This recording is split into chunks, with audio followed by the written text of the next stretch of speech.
Hello students, I welcome to you. Let's start our new topic which is force can change the state of motion. Means जो force होता है वो state of motion means जो motion होती है उसकी जो अवस्था होती है उसको क्या कर सकता है, ये उसकी पोजीशन होती है उसकी चेंज कर सकता है. मीन्स उसको स्लो कर सकता है, फास्ट कर सकता है. किस तरह से करेगा, let's see. Let us now find out what happens when a force act on an object. चलिए पता लगाते हैं जब किसी भी ऑब्जेक्ट पर कोई क्या एक्ट करता है, एक फोर्स काम करता है तो उस ऑब्जेक्ट में क्या चेंजेस आते हैं. ठीक है, there is an activity 11.3. So I am directly telling you what is the main purpose to given this activity in our book. Just imagine guys, there is a surface, there is a floor. मान लीजिए एक floor है, surface है, and there is a ball. ये क्या है, ball है. Now ball is in state of rest, ये रुकी हुई है. मीन्स जो वेलोसिटी है, जिसकी स्पीड है, is equal to 0. When you give a delicate push to the ball, obviously it is starting to move. अब ये क्या करनी हो जाएगी, ये मूव करनी स्टार्ट हो जाएगी. यू नो बेटर, अगर ये रुकी हुई थी और आप इसको थोड़ा सा जेंटल पुश करते हो तो obviously it is starting to move, ये चलनी स्टार्ट हो जाएगी. फाइनली क्या होगा, इसकी स्पीड में क्या आएगा, ये डिक्रीज होगी या इंक्रीज होगी. Tell me. इसकी जो स्पीड होगी जब आप इसको पुश करते हो, कंपेयर करेंगे तब से अब तक, क्या होगा. इनिशियली इट्स स्पीड तो पहले तो इंक्रीज होगी, बढ़ेगी, बट आफ्टर सम टाइम जो इसकी स्पीड है वो धीरे धीरे क्या होने लगेगी, डिक्रीज होने लगेगी. Again when you give it again some push, तो ये फिर मूव करने लगेगी. Is that clear. तो फाइनली क्या कहा गया है, is there any change its speed, क्या इसकी स्पीड में कोई चेंज आता है. डज इट इंक्रीज और डिक्रीज, कि स्पीड घटती है या बढ़ती है. ऑब्वियसली जब आप उसको एक जेंटली पुश करते हैं ना, एक हल्के से उसको पुश करेंगे तो फर्स्ट टाइम वो बॉल क्या उसकी स्पीड में बढ़ोतरी यानी कि इंक्रीज होगा. फाइनली धीरे धीरे उसकी स्पीड क्या होने लगती है, डिक्रीज होने लगती है. सिमिलरली कंडीशन नीचे दिया है, एक पाम से आप एक बॉल को हिट करते हो तो फाइनली वो भी क्या स्पीड में पहले तो बढ़ती है फिर कम हो जाती है. तो फाइनली हमने क्या पाया, देखते हैं. You might recall similar situation, इसकी तरह की कुछ सिमिलर सिचुएशन को रिकॉल करो. For example, while taking a plenty kick in football, जब कभी एक किक मिलती है किसमें, फुटबॉल में. The player applies a force on the ball, जब बॉल, ये सपोज करो this a ball in this surface. अभी क्या है, कोई प्लेंटी यानी कि कोई किक मिली है ना, तो जो फुटबॉलर है उसको एक क्या करता है, उसको किक करता है. क्या करेगा, उसको किक मीन्स वो अपनी लेग मसल्स की हेल्प से उस पर एक फोर्स क्रिएट करेगा. तो क्या होगा, then player applies a force on a ball before being hit, the ball was at rest, यानी कि हिट करने से पहले बॉल क्या थी, रुकी हुई थी. सो its speed was 0. Already I am told you कि जब कोई चीज़ स्टेट ऑफ रेस्ट में है तो उसकी वेलोसिटी या स्पीड क्या होगी, ऑलरेडी 0 होगी. तो अभी क्या थी, वो 0 थी. The applied force makes the ball move towards the goal. अब उस किक की हेल्प से उस बॉल में क्या आ जाती है, वो मूव करने लगती है, कहाँ, गोल की डायरेक्शन में. या then suppose the goalkeeper drives और jumps up to save the goal. अब ये सपोज करो कि जो गोलकीपर है हाँ, वो जंप करता है या ड्राइव करता है उस गोल को सेव करने के लिए. By his action the goalkeeper tries to apply a force on moving ball. और इसको ऐसा करने के लिए उस गोलकीपर को क्या अप्लाई करना पड़ेगा बॉल पर, he applied some force to stop the ball.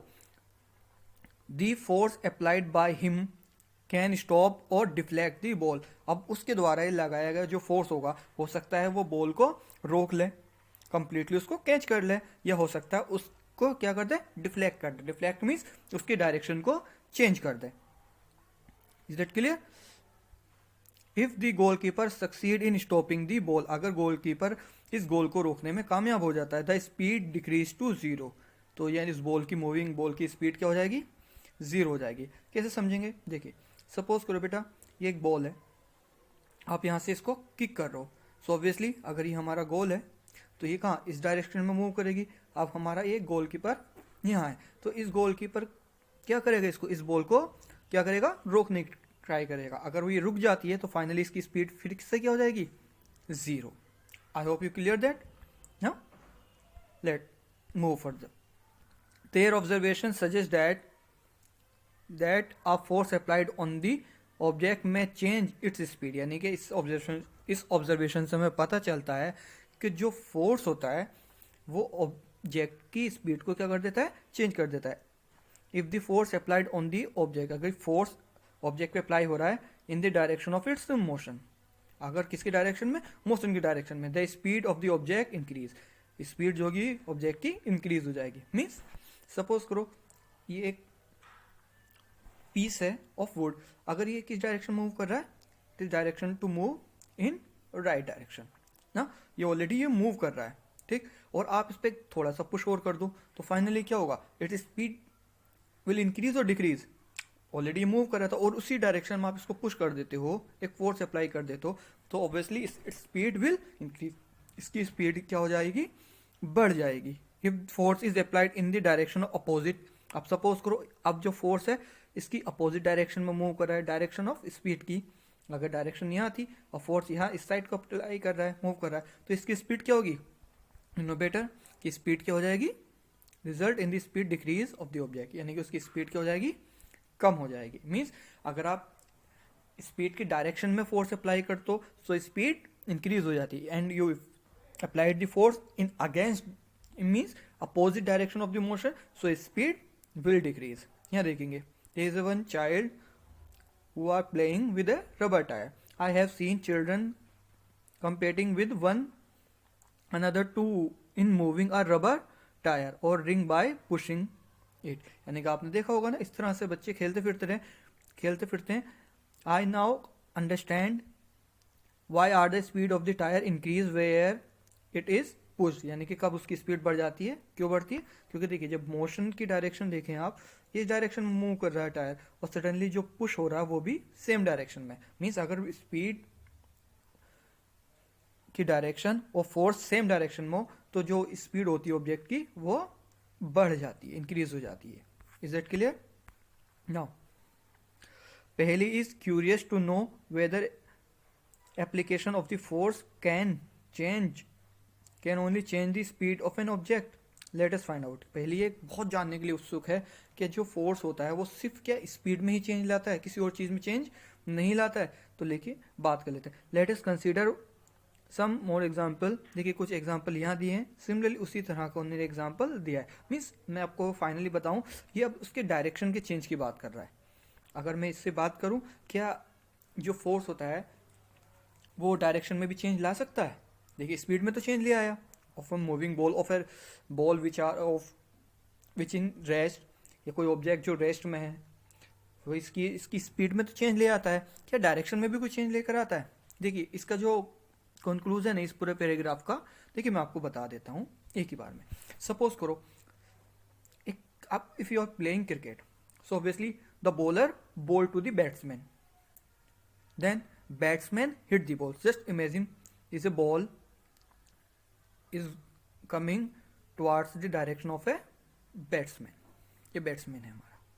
तो फाइनली क्या होगा, ये बॉल इस बैट से स्ट्राइक करेगी. अब देखिए इसकी स्पीड जस्ट इमेजिन करिए 140 किलोमीटर पर आवर, इमेजिन कर लेते हैं. हाँ, when the batsman hit the ball, obviously it's speed क्या हो जाती है, अगर वो बहुत तेज से हिट करता है तो इसकी स्पीड क्या हो जाती है, बढ़ जाती है. अब देखिए स्पीड तो साथ में बढ़ी ही है, बट एक चीज और देखिए, अभी इसकी डायरेक्शन क्या थी, just like that. और finally after hitting the ball by the bat the direction will become change, direction change हो जाती है. is that clear? similar process हम बात करें when a hockey player flicking the ball ना, जब उसको फ्लिक करता है अपनी स्टिक से तो क्या होता है, सिंपल है, अगर कोई हॉकी प्लेयर उसको हिट करता है तो उसकी स्पीड में और उसकी डायरेक्शन में दोनों में चेंज आ जाता है. Similarly a footballer when kick a football, so its speed and direction both the change simultaneously. Is that clear? तो यही जो चेंजेस आते हैं combinedly, a change in their speed और एन ऑब्जेक्ट, स्पीड में और of an object and its direction of the motion, और उसकी डायरेक्शन में भी, both describe as change in the state of motion. दोनों को ही किस तरह से हम डिस्क्राइब करते हैं, चेंज ऑफ मोशन कहलाती है. दस अ फोर्स में bring a change in the state of motion and object. इस तरह से जो फोर्स होता है किसी भी ऑब्जेक्ट की मोशन में क्या कर सकता है, चेंज ला सकता है, उसकी डायरेक्शन में, उसकी स्पीड में, उसको इंक्रीज कर सकता है, उसको डिक्रीज कर सकता है। आई होप आपको क्लियर हुआ होगा भाई ये फोर्स किस तरह से एक मूविंग और रेस्ट ऑब्जेक्ट की स्पीड और डायरेक्शन में चेंज ला सकता है। Okay, thank you.